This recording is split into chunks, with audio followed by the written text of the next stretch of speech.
मध्य प्रदेश युवा कांग्रेस अध्यक्ष यश घनघोरिया ने पत्रकार वार्ता में केंद्र सरकार पर भारत विरोधी ट्रेड डील का आरोप लगाया। उन्होंने कहा कि प्रधानमंत्री अमेरिकी दबाव में काम कर रहे हैं, जिससे रातों रात पेंडिंग डील को मंजूरी दी गई। घनघोरिया ने इसे जनता की अस्मिता के साथ सौदा बताते हुए कहा कि जब बीजेपी कुंभकर्णी नींद में है, तब युवाओं को उन्हें जगाना होगा। इसके विरोध में 16 मार्च से दिल्ली में उग्र प्रदर्शन शुरू होगा।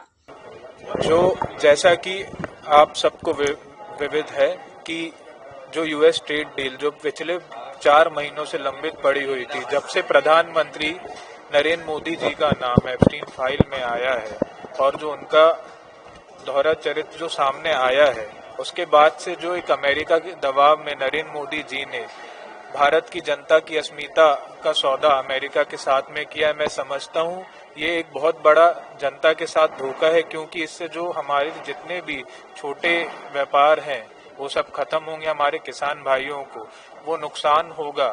और 144 करोड़ लोगों का जो हमारा डेटा है वो डेटा की सुरक्षा से भी खिलवाड़ हो सकता है। मैं समझता हूँ ये सिर्फ और सिर्फ प्रधानमंत्री ने खुद का फायदा देखा और जनता की अस्मिता का सौदा करने का काम किया और युवक कांग्रेस इस पूरी लड़ाई को जब तक ये ट्रेड डील रोकी नहीं जाती, 16 तारीख को हम सभी साथी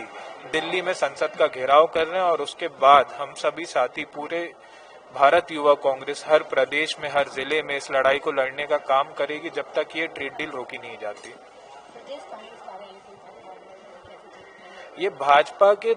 चरित्र को और उनकी वैचारिक गिरावट को दर्शाता है। वो निश्चित रूप से ये दर्शाता है कि वो गोडसे के अनुयायी हैं, हम गांधी के अनुयायी हैं, हम गांधी जी को मानते हैं, हम गांधी जी के अहिंसा के पथ पे चलेंगे और जो